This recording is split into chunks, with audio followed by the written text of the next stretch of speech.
It's been almost 1 year since my last video, and there's good reason for that. I've just had a lot going on in life. I work full time, we have a new baby in the house, I still have our daughter, a dog, a house to take care of. Just a lot going on, and I feel like I just need to pull everything back and just kind of focus on those things and pull away from just YouTube in general. I've been answering comments, things like that here and there. People definitely been reaching out. I appreciate that. Everything's all good, but during the time of not posting videos, we still have a fish room down here.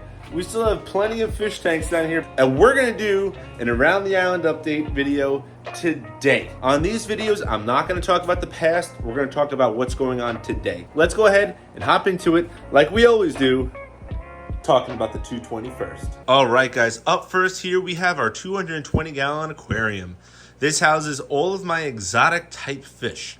Anything that gets kind of big and is exotic, they all go in here. You'll notice, I know I said I'm not going to go through the past, but it's a big thing here. You'll notice that we do not have a stingray in here currently. Over the summer here, I think I just got behind in water changes, and I was doing a little bit of maybe overfeeding to overcompensate for lack of feeding. And the stingray just passed away. And yeah, Mindy the Marble Matoro, she's no longer with us. But we still have basically everyone else in here that we normally did.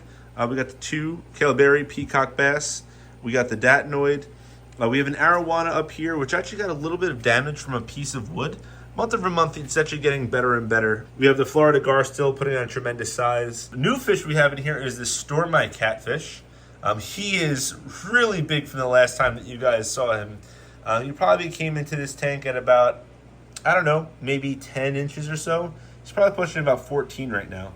And that was very quick. And we also have the Zebrina pike in here as well, which is right back here, there in that corner. All in all, this aquarium's doing very well. Obviously, other than losing the stingray. There is a fish, or I say multiple fish, I actually just got this past weekend. That I do actually plan on adding to this aquarium. They're going to have to do a little bit of growing out. You'll see in a future video what fish I add in here.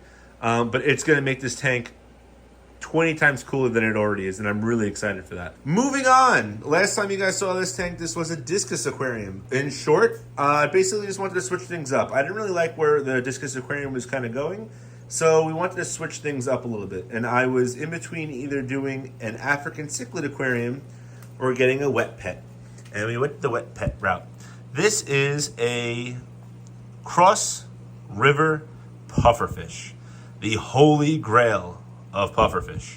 This guy is doing absolutely amazing. He has a little bit of a wacky tail, maybe like a little bit of disformity, I think. But I'm actually pretty confident that it's going to kind of go away in time. He is super personable. As you guys can see, he's swimming all over the place. And it's so cool. When he was in the quarantine tank, it was basically a bare bottom aquarium with just like a piece of driftwood in it. Basically, it was like this the entire time. In this aquarium now, it's crazy. Since there's a lot of plants and driftwood and everything, sometimes I look in this tank and he's gone. I don't see him. And he's completely black or something like that, hiding in the back. And then randomly just comes back out and colors up and does this. Like he kind of displays his natural, behaviors inside this aquarium. I have him right now eating a lot of different varieties of foods as well. He's eating snails, he's eating shrimp, he's eating scallops. This tank also has a boatload of snails in it from when the discus were in here. When you have puffers like this, it's just really important to have a very varied diet. Just making sure they kind of eat a lot of different things because it makes them the healthiest. For tank mates, he has 9 different spotted Congo tetras. These Congo tetras are doing really well. Sometimes these guys really kind of can't take tank mates, but he has absolutely no problems with these Congo tetras. And then there's also a Shodanai Synodontis catfish that's all the way back there. Always hangs out behind that sponge filter. So he's taking tank mates, at least for this size. We'll see what happens as he grows. Maybe he gets a little bit more territorial. But as you guys can see, amazing fish here. Also, kind of want to give him a little bit of a name, maybe. Give me some comments in the comment section below if we should give this guy a name. I think we should. He's super personable, and he gets much larger. These guys typically they can be anywhere from 12 to 16 inches when they get older. So definitely going to be very personable, and probably going to have to switch his tank up at some point too as he puts on some size. I do hope you guys enjoyed this aquarium, because I know this is actually probably, if not my favorite, one of my favorites right now. Moving on to George's aquarium. This is my Oscar fish, George. He is 7 years old now, and he just lost his longtime tank mate, the Jack Dempsey, over the summer. She just had a lot of health problems and things like that over the course of her whole life. These are two Petco fish, and to be honest with you, I did a lot of learning with them. So, you know, I'm very grateful to have George here for 7 years, and hopefully have him for another 7 more years. He's definitely not in the greatest of health as he was in, you know, a year, 2 years, 3 years ago. He has some, like, as you can see, like a blood spot in his fin there. But, you know, he's had that for a couple of weeks now, and I'm not too concerned about it behaviorally. He's doing completely fine. Good diet and everything. So really can't complain about the way he kind of behaves. Now, one thing we can talk about are his tank mates. You probably won't see this with many Oscars, but when we shut down the Discus aquarium, there were some fish I did not want to get rid of. And these black line-tailed tetras are definitely one of those fish. George is living harmoniously, or harmoniously? I don't know the word there, with tetras. Little tetras that he could easily fit in his mouth. We have an angelfish in here. We've got some tetras, some whiptail catfish, and then we also have 2 plecos. We have a cactus Mustang pleco and a vampire pleco in here as well. Other than that, George is doing really well. I know that, you know, you probably won't find this on YouTube anywhere else, but George takes tank mates. I mean, he does. This is all I mean. George takes fish that can fit in his mouth. Any care guide you see, I have a care guide on YouTube of this. Do not put tetras with your Oscar fish. Do not replicate what I'm doing here. I don't recommend this at all. Again, do not put tetras with your Oscar fish. They will get eaten. Moving on to the predatory aquarium. Now, this tank, depending upon the time of day you look at it, has either a lot going on or a little bit going on. And unfortunately for us, there's a little bit going on. It is nighttime right now. It's almost 7 o'clock at night when I'm shooting this video. And there's a lot of hoplo catfish inside this tank. They are all laying down on the bottom of this tank. Normally they're swimming around, especially this time of night.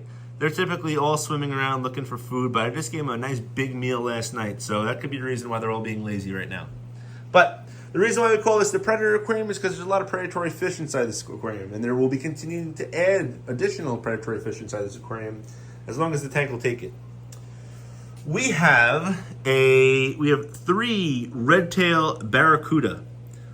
These guys have definitely slow growers. They are all pellet trained. They're not eating any live foods or anything like that. I really like the way that they are behaviorally in here. The second food hits the top of the water, they go absolutely berserk at eating the pellets. As they're just staring at me right now. I want to show the sides of their body, but they're just so curious. They're probably like, hey, drop some food in here. Let's go. We're ready to eat.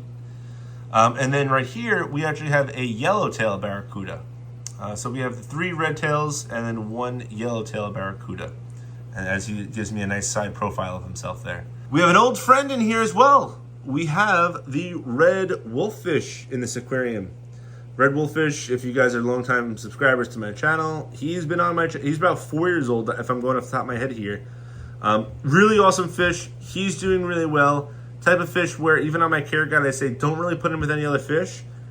You put him in a really big aquarium like this with other similar type tank mates, and he does pretty well. Since making that care guide video, I've spoken to some people who have red wolffish. They said that they can be put with other fish selectively. We did it and it works. That's why I always joked around with some friends and a little bit here in DMs. Red wolffish is a community wolffish. Don't do this on any other type of wolffish because you're gonna have a really bad time. Another fish that we have in here, which is probably hiding over here, is this payara. It is a red-tailed payara, as you guys can see at those nasty teeth that he has there. This fish we got just before I actually stopped making the YouTube videos is when we actually got this fish. I know he's not really giving us a lot of, look-see right here. You kind of see him in the reflection there, actually. He's put on some size. He definitely has probably put on about, I would say, 2 to 3 inches, and definitely a lot of weight. He's a lot thicker than he was when we first got him. Very happy with him. Behaviorally very similar to the red-tailed barracudas in the way that he eats. Once the pellets hit the water, he really just ambushes it and attacks it really hard. We also do have plecos inside this tank. We have 3. We have a sunshine pleco, another vampire pleco, and then we also have a leopard cactus pleco.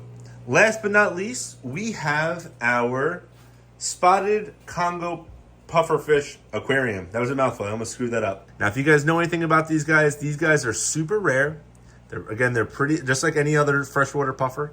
They're pretty expensive, and we got 6 of them. My ultimate goal for this aquarium is just to have a cool aquarium. But if we were to get breeding behavior, which I've actually seen, and we can somehow breed these guys, I'm all in. I'm doing whatever it takes to breed these guys. I'm all in. Let's just do it. We got 6 of them in here. They don't normally do it. It's like very hard to get them to breed, but this tank's kind of set up for it. There's 5 here right now. The 6th one is right back there. She's the big mama. She's a big female. I feel like she's always holding eggs, and I feel like it's just going to happen. The way I put a lot of research into this. Again, not going into too much detail about it right now, but boy, would I be excited if we can get these guys to breed. These guys are all sexually matured, and they're all behaving completely fine. Everyone has their own little hideout areas. I never see any aggression at all. These guys are just absolutely incredible. These guys, just like the Cross River Puffer, they have a very varied diet. They eat clams, they eat freeze-dried krill, they'll eat scallops, they'll eat shrimp, they'll eat basically anything I offer them when it comes to frozen foods. So as you guys can see, there's a lot still going on. We didn't stop getting fish. We didn't stop taking care of these fish. There is just a boatload of stuff going on, and to be honest with you, I'm just having such a blast getting kind of back into the aquariums really a lot more, and hopefully going to be posting a lot more videos as well, because I also love and kind of miss my YouTube community here. I know there was also a lot of interesting fish on this video today, so we will be making care guide videos as well. I love making care guide videos. I'm definitely gonna put a lot of emphasis and focus on that. So if you do have a specific fish you want me to make a care guide video for, definitely drop that in the comment section below. We got the Cross River Puffer, the spotted Congo puffers. We got a lot of predatory fish inside this aquarium. Let me know in the comment section below, guys. But that's gonna be it for this video. So if you guys did like this video, be sure to like, subscribe, comment, do all that stuff. But most importantly, don't forget to fish on.